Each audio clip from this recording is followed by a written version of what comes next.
Hello everyone, welcome back to my YouTube channel. Today's video is going to be 9 travel mistakes that you are probably making. These are mistakes that we made while we were traveling for 4 months in Europe. Carson and I were 21 and we made a lot of these really stupid mistakes that I want to share with you so you guys don't go through the same thing. Alright, we're just gonna jump right into the video because I always talk for way too long. The first mistake is not something that is actually specific to travel, but it does come up a lot more when you're traveling, and it is booking anything with a middleman, whether that be a flight, a ferry, your rental car, anything. It's always better to book directly with the carrier. We have a personal example of this. For Carson's 21st birthday when we were in Italy, I decided that I wanted to take him out to Ischia. I realized that I'm pronouncing it wrong in another video. I'll link that vlog right up here. We took the ferry from Naples to this island off the coast, and I booked that with direct ferries. There ended up being a glitch with the booking system, and I was charged 3 times, and it was a huge, long process trying to get my money back. I ended up having just to file a complaint with the credit card company, and they sent my money back because working with customer service was absolutely garbage, and it was actually a lot cheaper to book directly with the carrier. So that is what we ended up doing. The same goes for trains. There's a lot of different train companies in Europe, like the Trainline and Rail Europe, that will charge you a booking fee. I think with Rail Europe, it's $9.99. And the tickets themselves are actually a little bit more expensive than if you booked directly with Trenitalia, that sort of thing. So we ended up booking all of the rest of the trains for like the second half of the trip directly with the carrier, and it's so much easier. My parents are actually having this issue right now. They booked a trip to Poland and they booked their rental car with a third party, and I told them all of these stories, and they're a little worried that there's going to be some issue with getting their money back if the trip is postponed and that sort of thing. So just if you want the better rates and if you want better security, book directly with the company. All right, the second tip is download all of the information you need from your emails on your phone, whether that be to files or to screenshots. You're definitely going to want to have all of that information, like your tickets, any sort of entry information, that sort of thing. You're going to want it easily accessible in a situation where you don't have Wi-Fi. So you don't want to just store that stuff in your emails. We took screenshots and we sent them to each other and we saved it in files. So we just had all of the bases covered. Third tip, and this is a big one, it's also an obvious one if you know my channel because I'm a huge proponent of the backpacks, but always, always, always pack what you need in a backpack if you can. Kristen and I traveled for 4 months just in a carry-on, like I've been saying this whole time on my channel, and it was the best decision we ever made. Seeing people walking down cobblestone streets in Rome carrying 1, sometimes 2 suitcases behind them, or trying to run to catch their ferry or run to catch their train with a suitcase was so painful to watch, and it's just so much easier to move around if you're traveling with a backpack. There are so many times we were running to catch our trains or running off of the train into a cab to take it to catch the ferry, which is another crazy story. I'll link it right up here. And it was just so easy because everything we needed was on our back. And I know it's sometimes a lot harder to pack in a backpack because it tends to be smaller than a suitcase, but it is so worth it. You will not regret it. Tip number 4, learn some basic phrases verbally and kind of able to pick them out and understand them when they're written in the language of the country you're going to see. This will just make your life a lot easier when interacting with customer service staff and when reading signs, but it also just helps to not come across as rude. When you're traveling to their country and they are greeting you, you want to be able to respond in their language. For example, at the grocery store, you want to be able to say thank you. You want to be able to say, can I have? You want to be able to say, where is this? That sort of thing. So just some basic simple phrases that you can prep before you go will be so beneficial to you, but also will make the people who are residing in the country that you're visiting feel a lot more comfortable, and you'll just come across a lot nicer. I think too with this, people are worried they're gonna be offended if you butcher the language or you're embarrassed that you're butchering their language, but I truly think that people just want you to make an effort. I know that I appreciate when people try to speak to me in English when it's clearly not their first language, and I'm always willing to accommodate them and help them out. So I think it's just a really nice gesture. This is another huge one. Tip number 5, bring a copy of all of your important documents and store in a second location. So I brought all my originals and I kept them in my passport holder, and then I brought photocopies of all of them and I kept them in another location in my bag, just so that if something happens and your passport goes missing or your ID goes missing, you can go to the embassy with that information and they can help you out. I know a lot of people don't travel with their originals, but I traveled with my Alberta Health card and my SIN card and all that kind of stuff, just because I wanted to and I felt like I was responsible enough to carry them. We didn't have any issues, but I guess the alternative is that you can just bring those copies.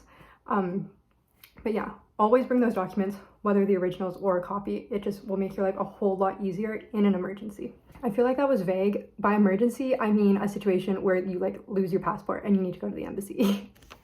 This is a huge one, especially if you're long-term traveling like we were. You need to plan rest days that aren't just travel days.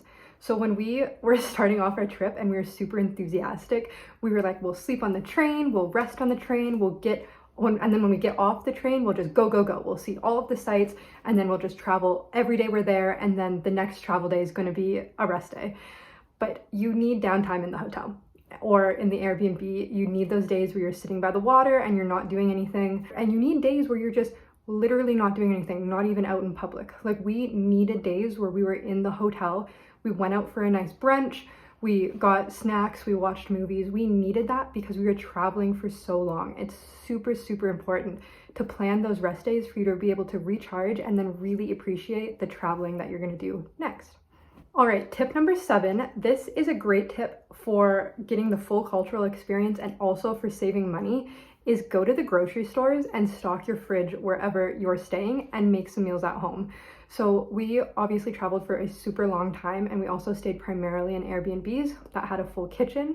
So we went to the grocery store and we would cook, like our first night in Naples, I made chicken fried rice because we had chicken and we had rice that we thought was risotto, but it was just white rice. So I made this like really good chicken fried rice with some peas and carrots. We did a lot of other, what else did we do?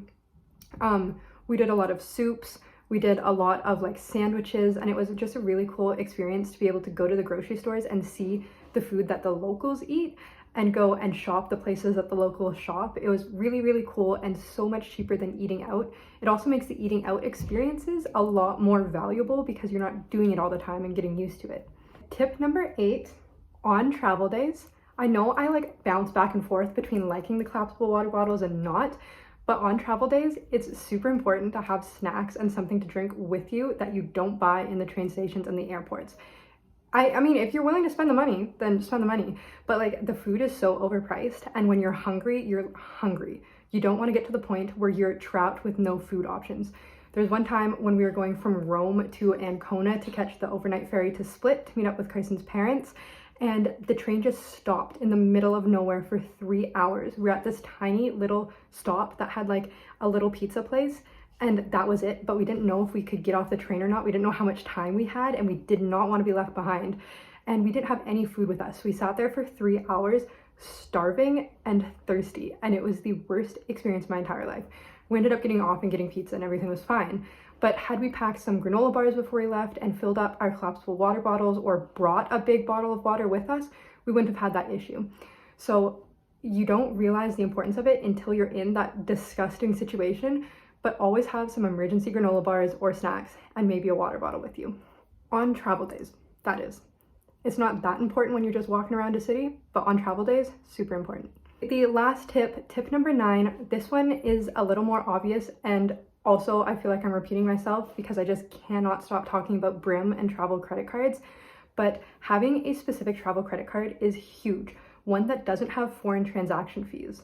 So this was a huge process we went through when figuring out how we were going to travel, because the credit card will charge you the currency exchange fee, and they'll bump that up a little bit, and then they'll also charge you a transaction fee on top of that, which I think is like 0.5%. One second.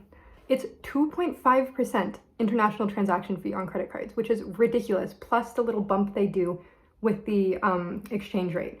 So travel with a travel credit card. It's a game changer. The one we used was Brim. I'll link my referral code down below. Full transparency, I do get $20 in points if you sign up using my code, and you will get 10. Don't feel like you need to sign up with my code. I don't care. I love Brim, and I want everyone to get it if they're going to be traveling, because it's such a good travel credit card. You get a ton of different points options. I talked about it in another video, which I'll link up here, and I will also make a whole video just on travel credit cards.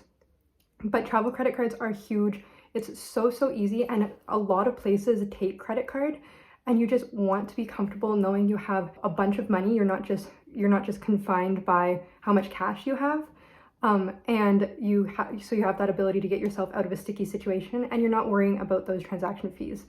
The other tip that goes along with this one is do bring some cash with you. We did, because there were some places that didn't accept credit card, and get that cash out at the bank before you leave. If you get it at the airport or pull cash out of your credit card, they will charge you a little bit of a fee. At the airport, it's ridiculous.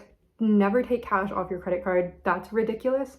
But if you order it at the bank, the fees are relatively low, and then you just, you know that that's all sorted. You have it with you before you go, and you're not getting charged an exorbitant amount of money in a pinch. Okay, so those are my 9 travel tips to avoid the travel mistakes that we made, that you are probably making, that everybody makes. We compiled these from our experience as we were traveling, so they're really useful, really practical, and I hope you like them. If you did like them, I make a bunch of travel content, so stick around and I will see you in the next video. I have a new posting schedule. Vlogs go up Tuesdays and Fridays, but we're getting to the end of the Europe trip, so they're gonna start getting a lot more boring. And I post new videos on Thursdays. I'll see you in the next one. Bye!